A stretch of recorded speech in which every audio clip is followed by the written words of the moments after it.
Amen.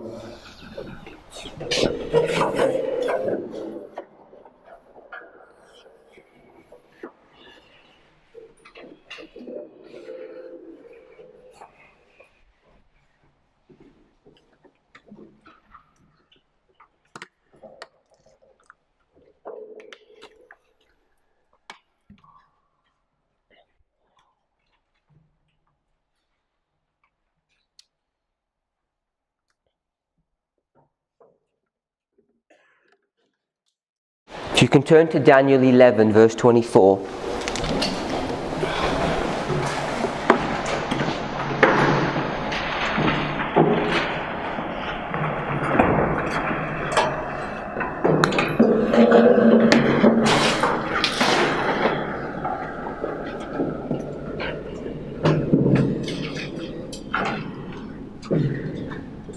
Are you there, Sister Jackie? Daniel 11, verse 24.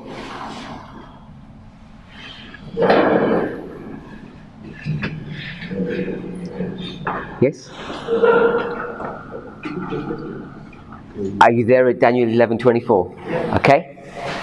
So, the last part of the verse. Yea, he shall forecast his devices against the strongholds, even for a time. Let's try and do it from memory. Who is the he?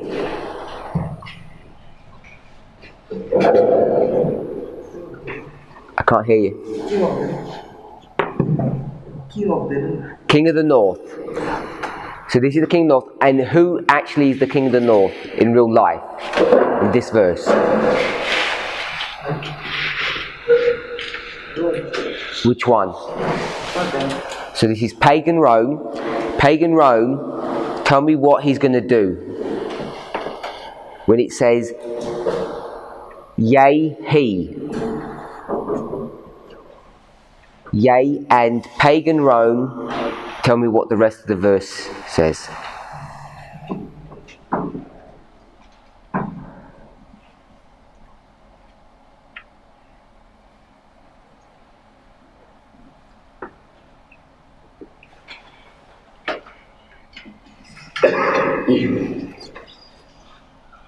Use your notes if you need to.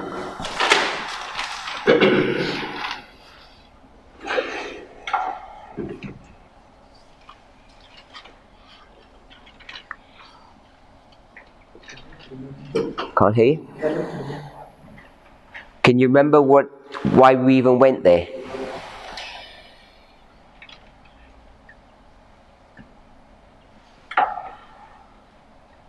I'll ask another question. It says time. It says a time. A time is one time. Tell me what that meant. A duration. A duration legally.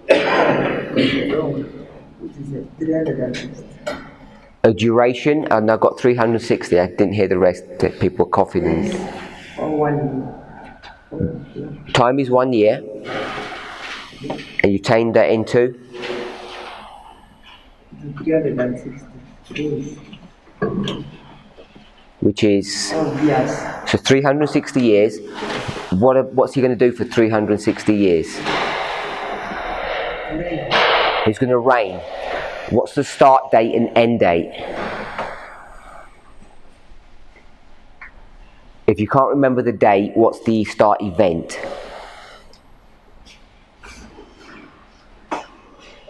Before he came, before he was given a reign, he conquered some nations. So he has conquered him, then he was given that time. So he conquered some nations. Yeah. Do you know how many nations? Or what verse?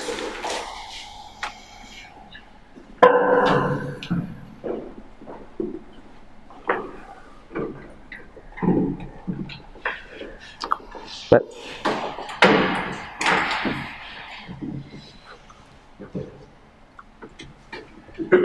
so go to Daniel chapter 8. Go to verse 9.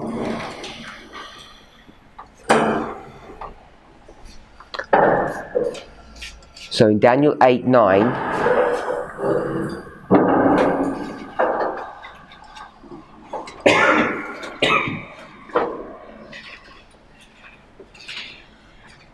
it says, and out of one of them came forth a little horn. And this little horn is who? Same power. And so what does this power do in this verse? Don't read the verse to me, just tell me what it does. It wants to great the south. Don't give me the symbols. You said in It conquered the nation which was in the southern part, which is Egypt. how many nations? 3. So it conquers 3 nations. So tell me those nations. You can go with the symbols and tell me who they represent after. First it conquered Egypt. First Egypt.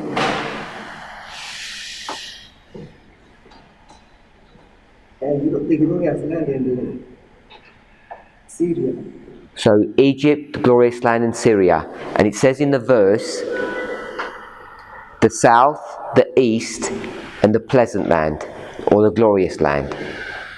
Yep, so you've got 3 territories. So the verse itself isn't in chronological order. It happened in a different order.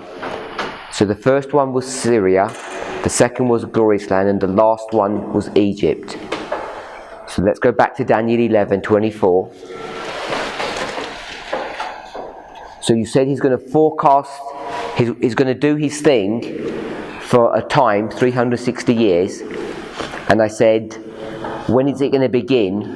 And you said when he takes down or destroys some nations. So they're the 3 nations that he's going to destroy. The last one being...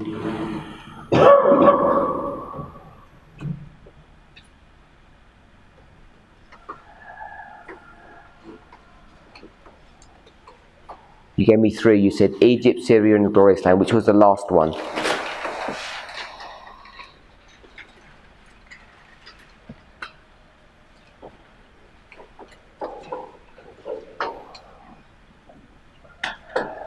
Do you remember? In verse 9, at chapter 8, verse 9, it's not in the correct order. First it's Syria, then it's the glorious land, and then it's the south, or Egypt. So what's the last one?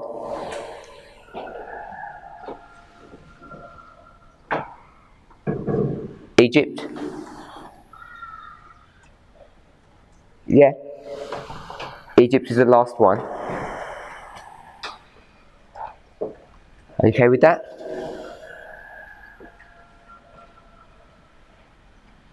They are confusing you. What's confusing you?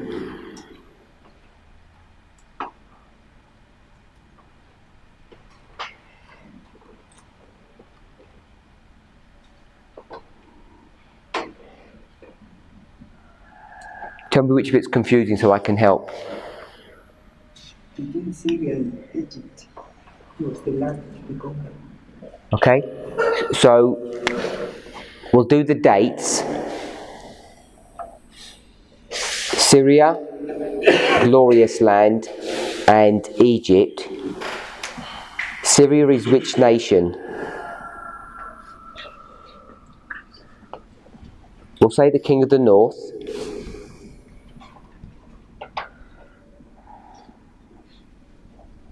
I'm going to put it in quotation marks because it's not technically correct. So we've got king of the north, we've got the glorious land, and then we've got the king of the south.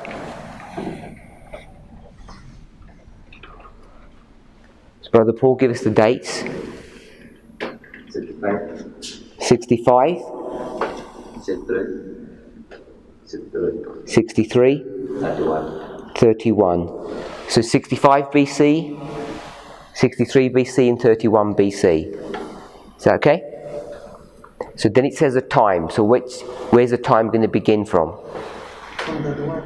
Which one? That one is It's 31 BC. Okay? So if you do 31 BC, where it begins, where will it end?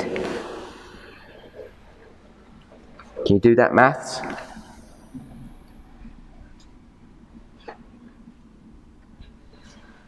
3:30. 3:30. And what happens in 3:30?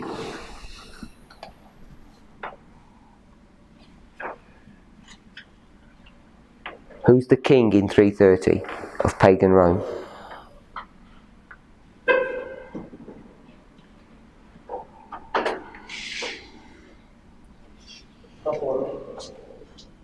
Not yet.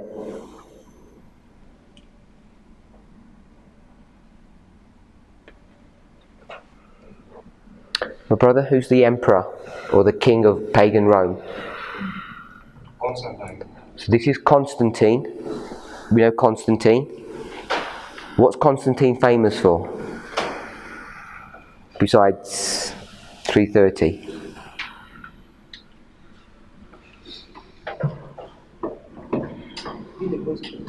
What is he famous for?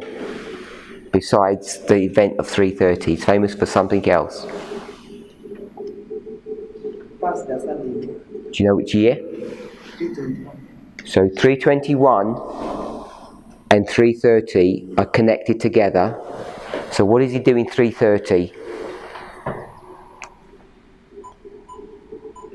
Sister Joy?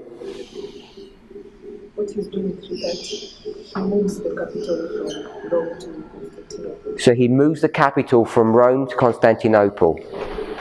Are you okay with that? So that's that prophecy. Brother Benjamin, why does he move from Rome to Constantinople? Because of the trumpet powers.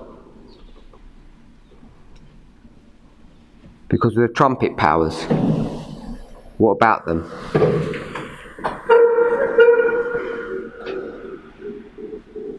They are attacking and they are moving to Constantinople. So they're attacking him, so he has to move his capital. And why are they attacking him? Who's attacking him? First for trumpet. The first four trumpets are attacking him. Do you know when they start attacking him? Or who does the first attacks?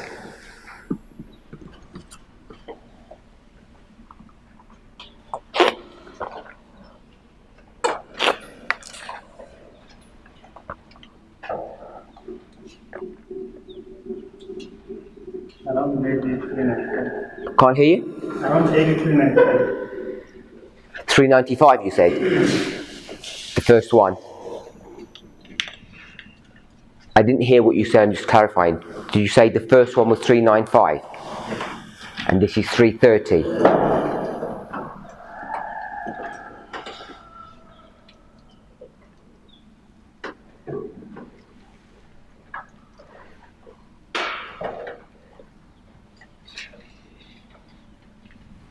I'm waiting for you.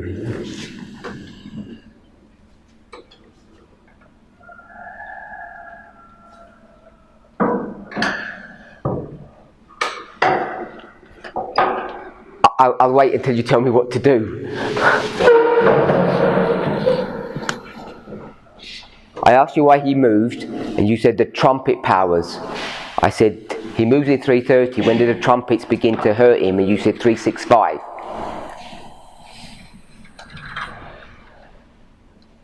And then you went quiet. I'm not sure why you've gone quiet.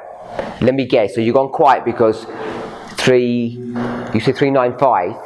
395 is 65 years after 330. Is that what?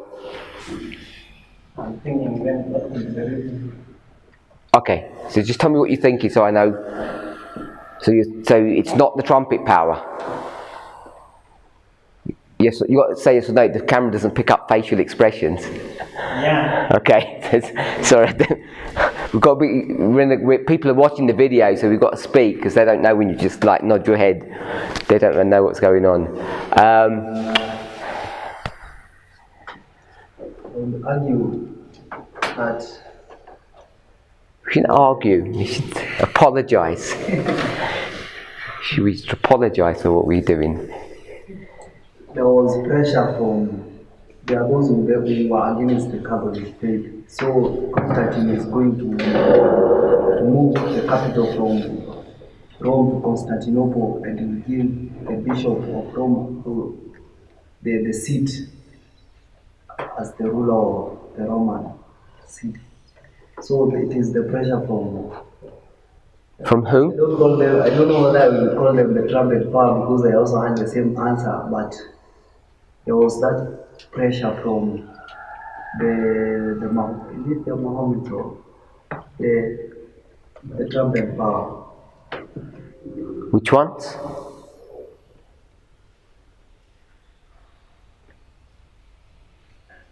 I only came here for a different reason, so but because we're going, I'm interested in people's answers.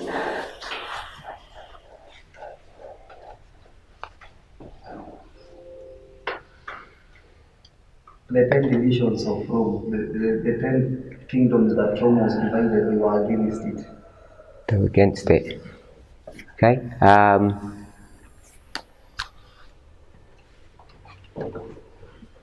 All what they're giving, they're not the reasons. Say that again. All what the brethren are now giving, they're not the reason. Okay, they're wrong. That's fine, you can say that. That's okay. Tell us what the right answer is. Hopefully we won't say that you're wrong as well in a minute. The reason of Constantine moving the capital from the city of Rome to Constantinople, one of the things is that he's going to fulfill the time allotted to the rule of Rome has ended, so he's not going to give seat to papal power, and is now going to defend the Rome. He's now going to defend papacy in the East. He said something similar about the papal seat. He's talking about papal seat, but he's telling us the history of the 10 division of Rome that is later some 100 years. Okay, so I don't know his date, but he said 395, so that was 65 years. So you're saying, he said, my time is up, I better go. I think that is the fulfillment of prophecy. Okay. The prophecy. So he's moving to fulfill the prophecy.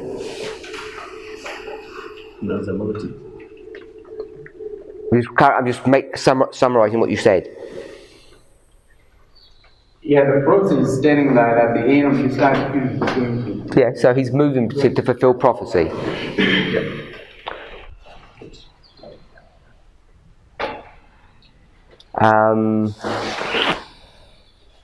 Brother Cephas?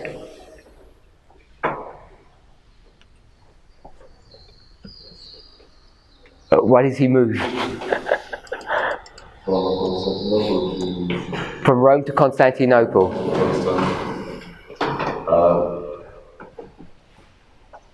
Number one is fulfillment of prophecy. Number two is the engagement with 4 trumpet powers that have weakened. So you didn't hear Brother Benjamin when he got the dates wrong? I'm not quite sure of the dates, but I know the part. He seems sure, he says 395. I take his word, I don't know, but it's after 330.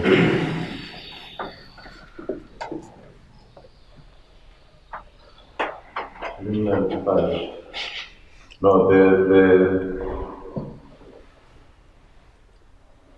encounter takes place before that. What does? It takes place with the attack by the 4 trumpet powers. It takes place before. Oh, so it's before he's got his dates wrong?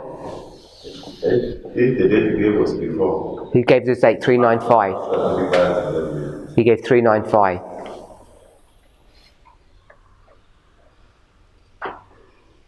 So he's wrong. Yeah. Okay. Because it's these trumpet powers that are going to weaken the Constantinople's empire and move to seek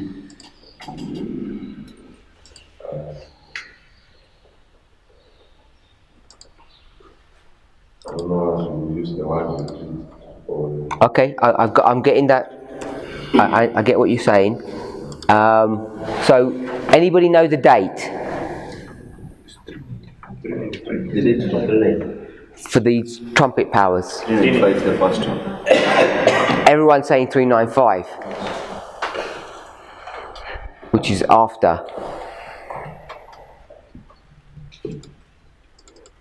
not before.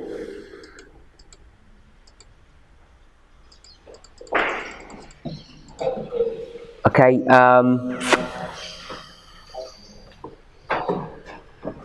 Brother Robert?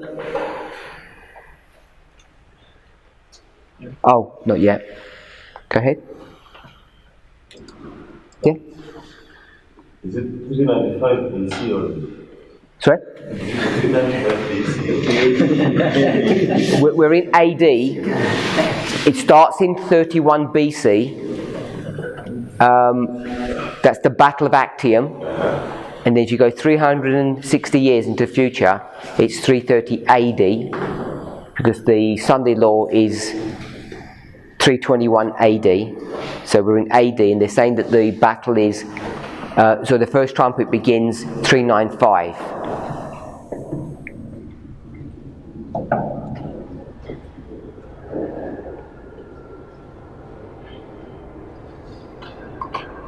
Okay with that? Okay, so why does he move? What I know in my mind is that it was a strategic move because Rome was exposed to constant attacks by external powers, some of which later became the trumpet powers. But I don't think at that point they were the trumpet powers, but later they became the trumpet powers. So the city had been divided before by Diocletian. So I think when it gets to 330 AD and Rome is exposed to these attacks by external forces, he decides to move it to Constantinople. So I'm not really sure that it's the trumpet powers, but some of the powers that later became the trumpet powers were involved in these constant attacks that influenced him to move his capital. That's what I'm thinking. Is that what you meant? Sorry? Is that what you meant when you said it's because of the trumpets? Yeah. That we don't classify them as a trumpet power then, but there's trouble. Yeah, there's some trouble that weakens the empire. Brother William? Yeah, what I understand is that at 330 there is some incursion from foreign enemies. And then, I think there was some incursion from foreign enemies. Because 330 that is verse 29, and all I know about 29 is the incursion from foreign enemies. You only see the Vandals under Genseric in verse 30. So I'm not sure if there is these foreign enemies are the one who targeted the Vandals. Not really sure. I didn't understand what you just said. I'm saying the time which you are given in verse 24 ends in verse 29. Right? There is 330. Okay? And in verse 29, what I understand of what is given is that Rome was having some incursion from foreign enemies. In verse 29, that is what we are told. Then in verse 30, that is when we see the Vandals and Genseric.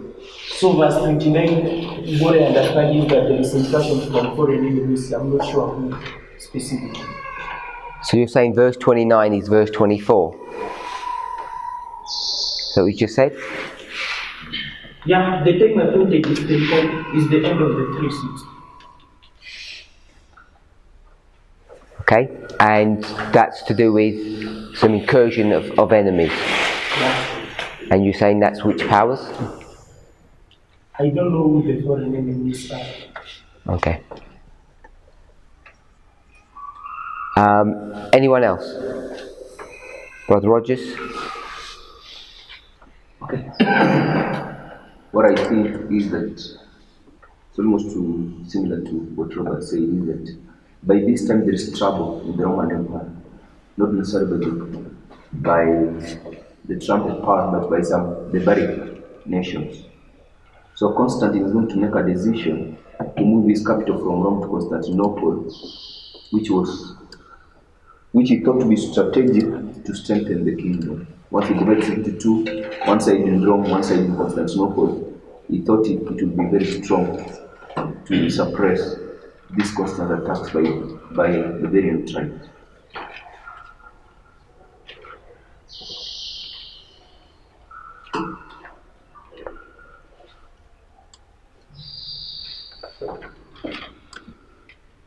So he's moving because of some strategic issues. Are we okay with that? If we just say at that level, it's a strategic move. And if we use the word strategic move, what does that mean? If you do a strategic move, Brother Wilson, what is a strategic move?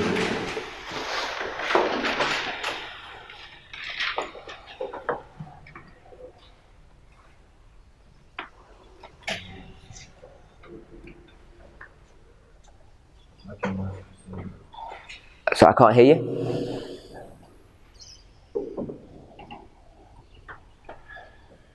Based upon what I'm saying. Not based upon what they said. I'm just asking what the word strategic means.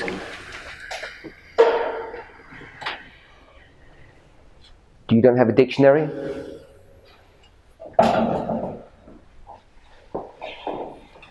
If we don't know the meaning of words, we can just quickly look at a dictionary. We should all have some kind of device or tool to do that. When you tell us, don't read out what it says. I just want a simple answer of what strategic means.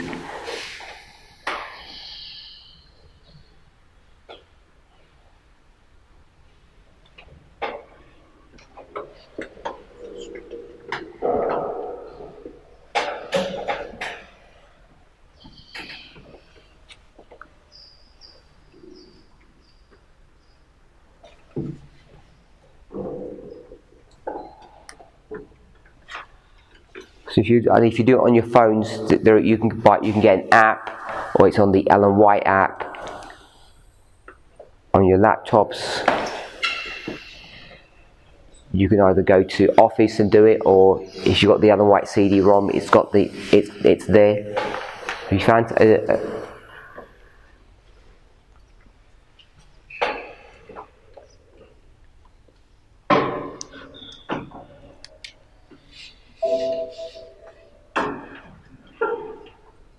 Is it not working?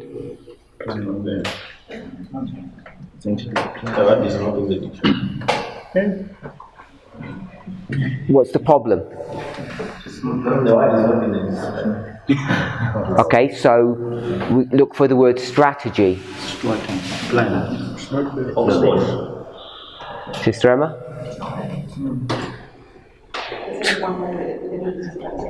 So you're going to do another one, another way? I can't believe this is so difficult. A plan of action. But it's there in the common dictionary. A plan, a policy, approach, a tactic, a stratagem. Okay, so if he's doing a strategic plan, he's got some reason, there's some methodology behind it. We okay with that? So when we talk about a strategy, it's a plan that he has. If we're okay with that, let's go back to 1124. And I want to look up the word 5921. It's the word against. 5921. Who does not have a device that they can't? If you share with someone, just check with your neighbour if you don't have one, or your neighbour doesn't have one, work together. Everybody got verse 24 against 5921.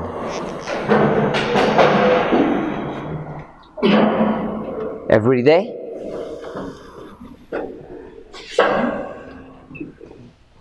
You can't find it? What does no mean then? It's not there. It's not there? Someone help him?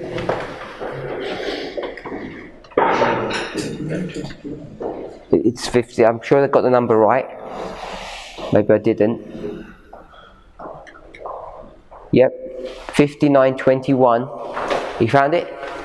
It's not on his phone? It is not on his phone, but it's What app is he using?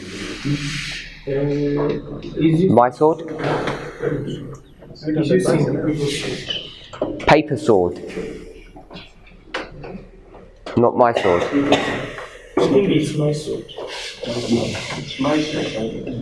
Which one? You said it's Paper Sword. I don't know what Paper Sword. No, there might be an app. I've never heard of that one. Is it My Sword or not? My sword. Sorry? My sword. And you haven't downloaded the Strong's module? It's there. So how comes it's not there?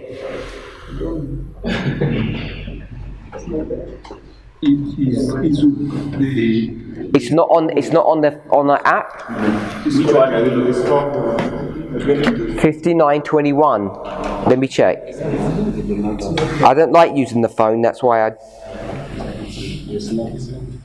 Okay, give me a second.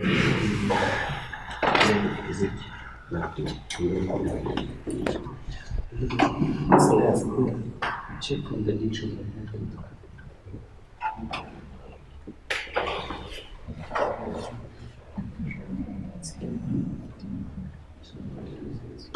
Some people saying it is, some people saying it isn't. They are looking for the Bible instead. They search They search in the Bible instead of God searching. itself. Okay. Give me a second. Let me work it out. Why people are not.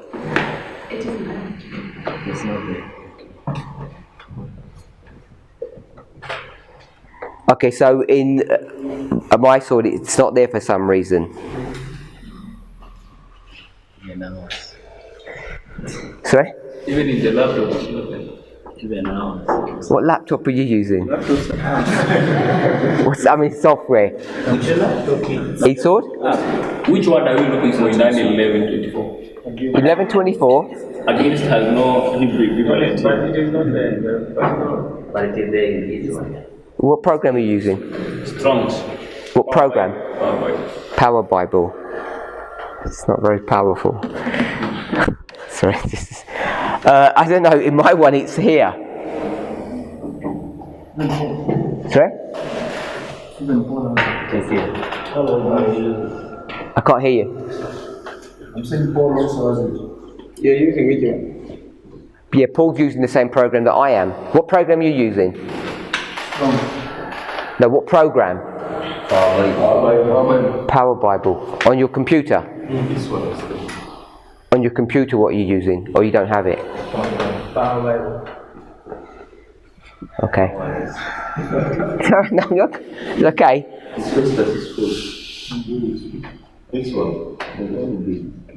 This one. This one is there. It's on e-sword, it has it. My sword, it doesn't. It's not very good.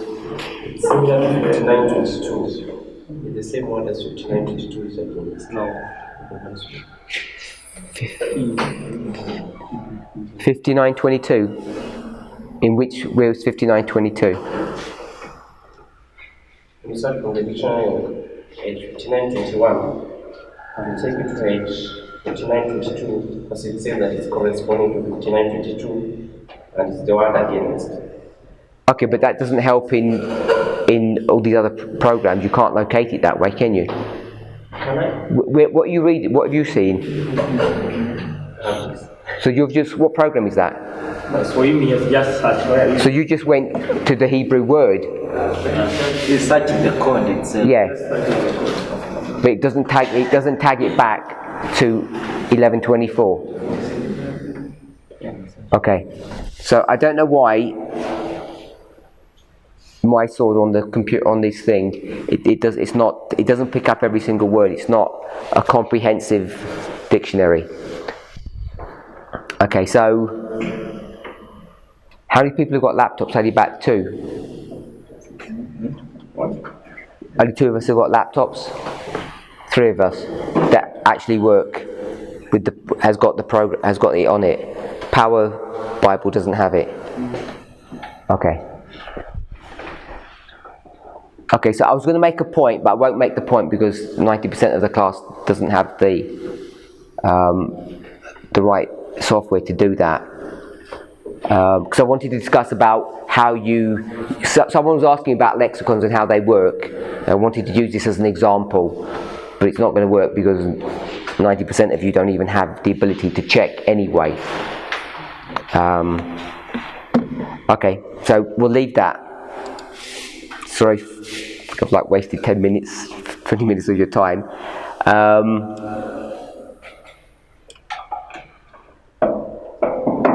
Let me summarise what we said about this thing a week or so ago. When does pagan Rome begin to rise? What year would we put? But 168, and it's fully established itself by 31. Then it's going to rule until 330. This is a time. So this is when it begins to rule. And this is about 130 years. Once it's ruling supremely, it's going to go down, and it's going to take about 200 years for the papacy to begin to rise, and it does that in 538 until 1798, where it rules for 3.5 times. So all we saw in this passage was this time that's brought to view is 31 BC to 330, and then 538 to 1798. And what I wanted us to do is understand how you get these words that are brought to view in the English, how they relate to the original word, and how we can understand what it's doing. That's why I wanted to go there, because it's an important word in the context of this prophecy, but most of us don't have the ability to even check, so I won't bother about going into the Hebrew and discussing that. Sorry, I just assumed everybody would have that facility, and you don't, because that software isn't very good on your phone. Sorry? I can't hear what you're saying. In the power software, it's not good. The power software. Is that what you said? Yep. It's not. It's my sword doesn't work very well than the Power Bible. It doesn't have all the words listed for some reason. Okay, so we'll leave that study. I should have just asked at the beginning. I assumed everybody had it. Let's summarise what we've done so far. We've seen that there's an increase of knowledge in the Millerite history under the first angel's message, and it stagnates. There's no more light to be given. And that no more light to be given is shown us by what symbol? What's the symbol of no more light or no increase of knowledge? Brother Brian? No, I'm not going to repeat it. We need to pay attention to my questions. Brother Andrew? The hand. God put his hand, and that hand is a symbol of power. So what is unusual is that when it says he put his hand over, we would think that power was given, but actually power is being, you said? Restrained. So when he puts his hand, he's restraining people to see the information. If you had a ball, if I put my hand there, I'm restraining you from seeing. So they can't see that there's a mistake. Because it's like if you draw this line out and that's where they've gone, God has already drawn this there, but He's covered it like this, and He says, you can't see what the problem is. Or we could have just done it, He put His hand here, so they can't see the mistake. So it's a symbol of His power that He's not giving them the ability to understand what they need to understand. Why did He do that? Why did He conceal? Sorry? He wants to bring them to a point of decision here in April. Once they're brought to a point of decision, now they have to decide what. What do they have to decide? My brother? You have to decide whether what you have been learning is correct. So they have to check again the methodology and put everything in order. So they have to check whether or not this history was true or not, whether William Miller's methodology is right or wrong. If it's right, then they have to say what? They have to admit something. Sister Emma?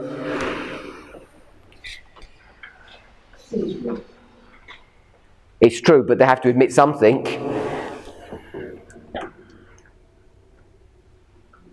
What they're expecting in April, and He hasn't, so they have to admit they've made a mistake somewhere, so they have to decide where the mistake is. Where's the mistake? In the commencement. So they have to go and look for the commencements, because they check everything and they say the only place we could think that there might be a mistake is in the commencement. So snow's going to be raised up. It's going to be given a message and information, and it's going to be given 1, 2, 3, 4, a 5-point understanding of the commencement. So when he does that, there's going to be a clarification that it's not at the beginning of the year, it's halfway through the year. So when he does that, then he says it's not going to be in the spring, it's going to be in the autumn. So God takes His hand off. When He takes His hand off, that means He's giving them power to understand. So there's an increase of knowledge. Are we okay with that? So that increase of knowledge is the second angel. Second angel is going to be assisted just like the first angel was assisted. But the dynamics are different. How is the first angel assisted?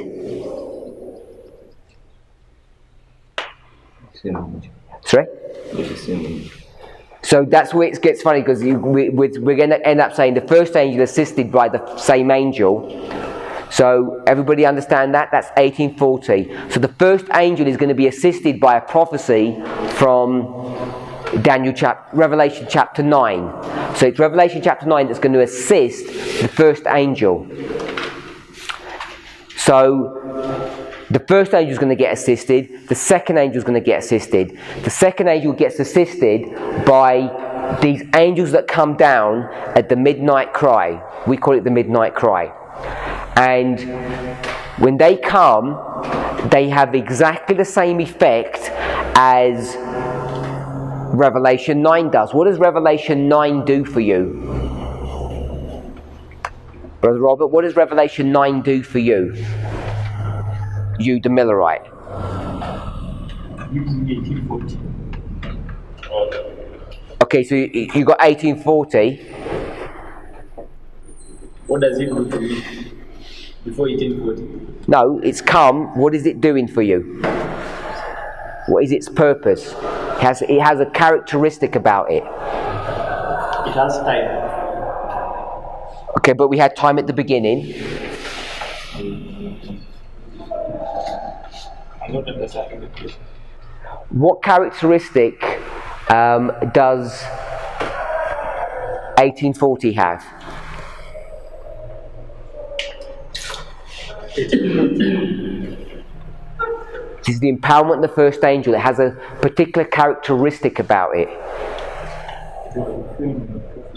Fulfillment of prophecy, Brother Andrew. Confirms the principles. I can't hear you. Worldwide. It's worldwide. past. It's able to show you the past. What's the past? The day after his 1798 shows you the past. It has a capability of showing the present. Shows you the present. What's the present? The same things. What's the present? The fulfillment of the day after. The Fulfillment of the day after. The fulfillment, the present fulfillment, distress of nations, August 11th, so it's the present fulfillment, Revelation 9, and Has the capability of going to the future. so it has the ability to point to the future. And when it points to the future, what does it give you when it points to the future? It's confirming what they were predicting. Not confirming. What does it do when it points you to the future? Prepare you. Okay, so it has all these three characteristics. It helps you to confirm and understand the past. Then it helps that past thought by something happening in the present, and then it helps you to prepare for the future.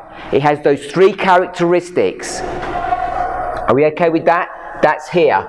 Past, present and future. Those three characteristics, because without that, it's just an individual punctuated thought, 1840. And what we want to do is we want to run these waymarks with connected thoughts. And if you can do that, it becomes a proof or a comfort of what?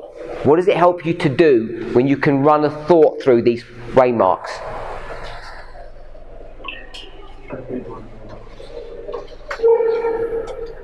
Did anybody understand my question?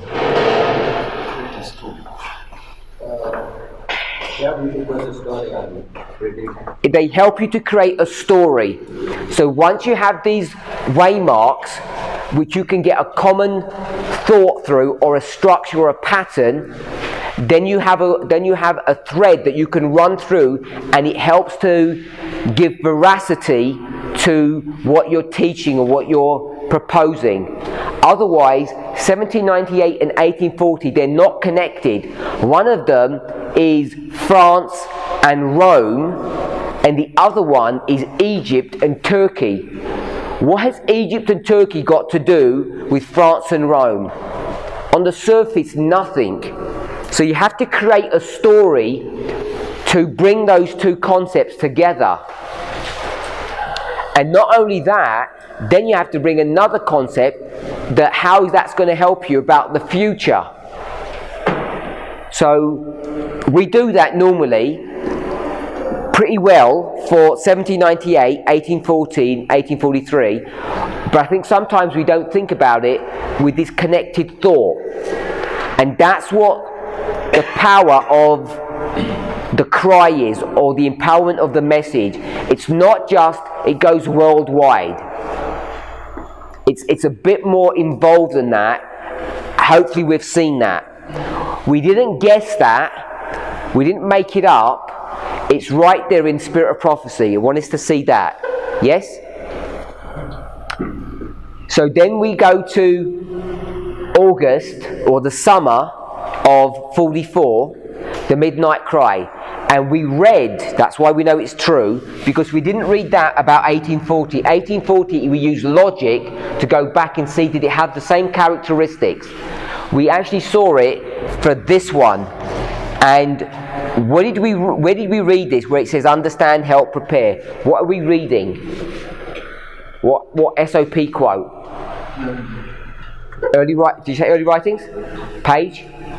260. Early writings 260. Is it are we sure it's 260? Okay, so it's here, 248 and 260 overlays on top. But you can get most of the information from 248. And there we read, it helps you to understand the second. You can understand the second, it helps the second, and it prepares you for the move. So when it says understand the second, we already know just the wording itself will teach you that the second must already have come for it to help you. Just that grammar teaches you that. But we already saw it in a number of other passages. You can demonstrate that the second comes before, in this context, verse 2 comes before verse 5, and verse 4 is a parallel of the midnight cry. So we created this structure, so we already know that. So we know that the second is the past. So it helps you to understand the past. Then it says to help the second. What is that teaching us? When you help the second, Give it power. what does it tell you about the second?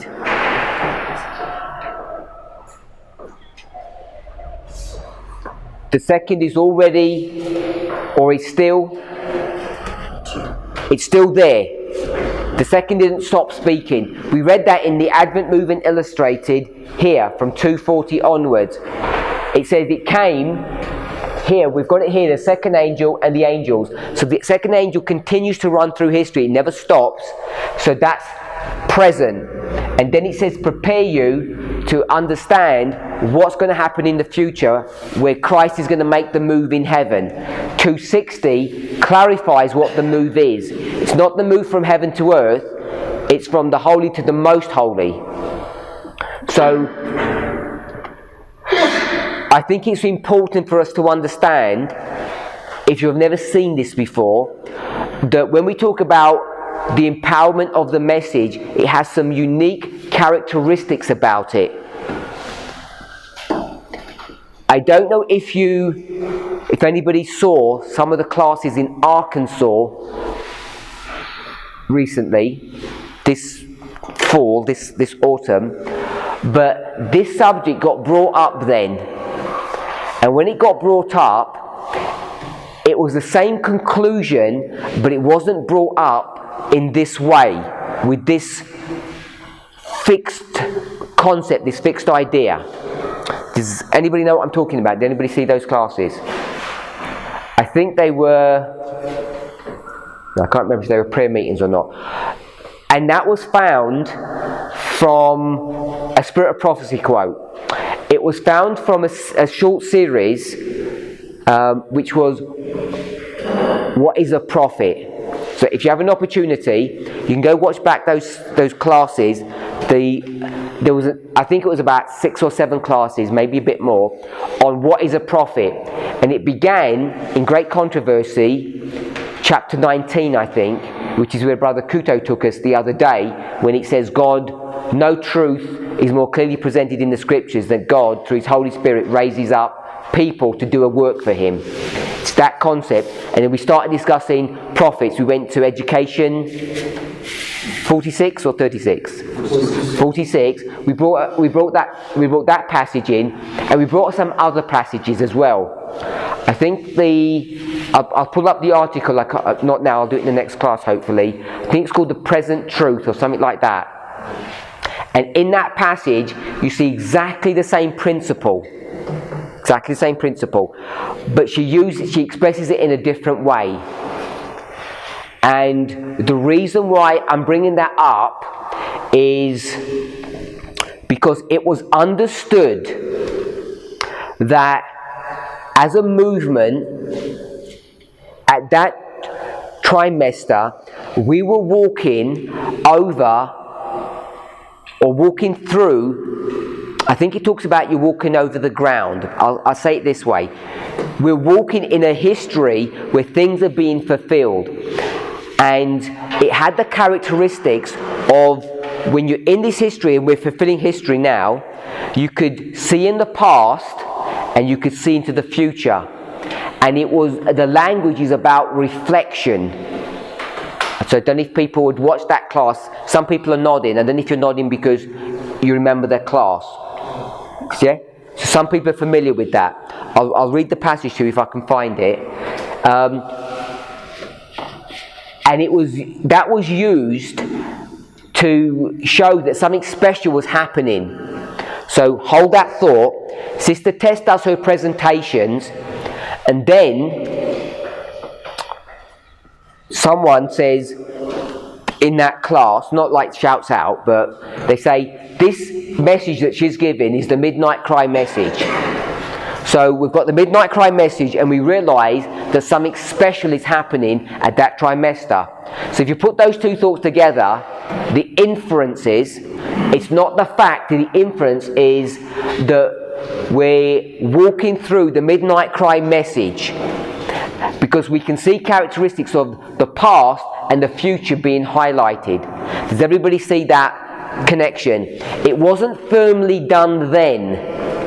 Now we've come to this school and we're seeing exactly the same thoughts and details, exactly the same information, but now we're doing it in a much more robust and fixed fashion. Because what we did not do, we didn't go to Sister Tessie's presentations and say, oh, this feels really nice. I wonder if this is the midnight cry because it's really a good feeling that we're all having. We're not doing that this way. What we're doing is, if I can say it this way, we're doing it the proper way. We're not going to our present feelings, our present concepts or ideas and say, this feels like the midnight cry because it sounds right. What are we doing? Where are we going? We're going back to the Millerite history, which is where we should go, and we're seeing concepts and models. We've got 2 testimonies now in the Millerite history. I'm saying it's 2. You might say it's 1.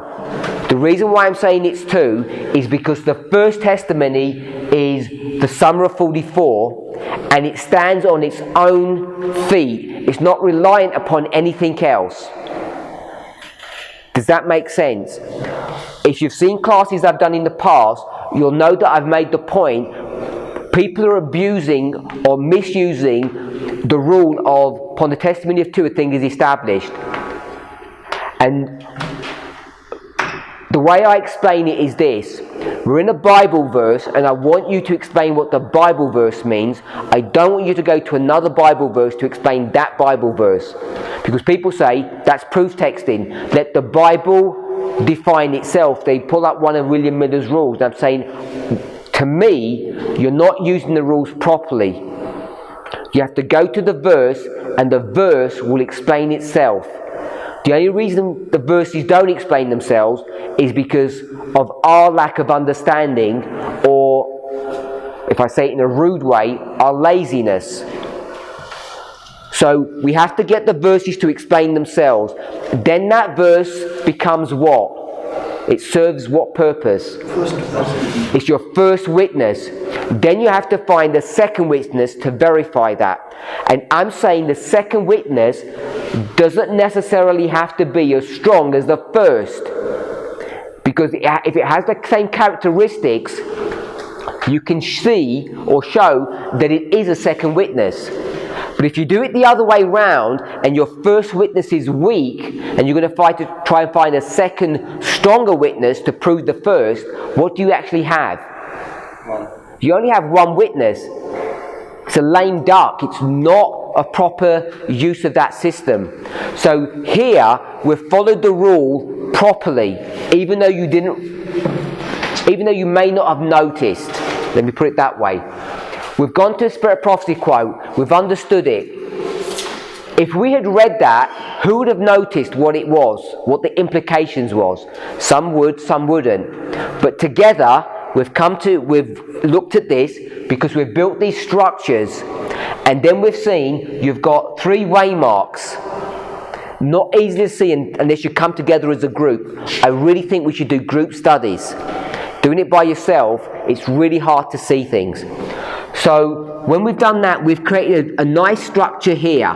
Past, present and future. When we did that, you'll remember, we didn't do the present, we just said past and future. And then someone says, what about the present? So that to me is the beauty of working together as a team. So we've got this structure, past, present and future.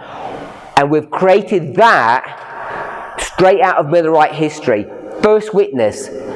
It's proven to be true. You could argue that we've got 2 or 3 witnesses built into this to make sure that that is true. But we've just got it straight from 248, and I'm saying that is firm. The second witnesses or the defense would be all these other structures. But I'm saying that holds. Now you can go to 1840 and say, 1840, we already showed that it's the empowerment. Does that have the same characteristics? Because I don't think, unless we haven't found it, we haven't found the Spirit of Prophecy quote to prove that, but I'm saying it has all the same structure as my brother at the back showed us when we went there. It's not just the empowerment, it's not just time, it has this structure here. You can see it. So therefore, even though it's not as robust, because we don't have a Spirit of Prophecy quote that says in 1840 it showed the past, it explained the present, and it projected you into the future. We haven't used a quote like that. Maybe there is one. But it has a structure there, so it's a second witness, even though it's not as strong. And I think that's how these two testimonies should be working. The primary one should be your anchor point, and then you build further defense, even if they're not strong arguments, which we might call secondary or tertiary arguments. They may not be as strong as the first one. Hopefully we're okay now. So once you do that, now you can go into our present history, 2018, and now you can begin to use these principles to defend whether or not we're in the midnight cry, or what we would call the loud cry, or some people are calling PBM. It's time up. Let's pray.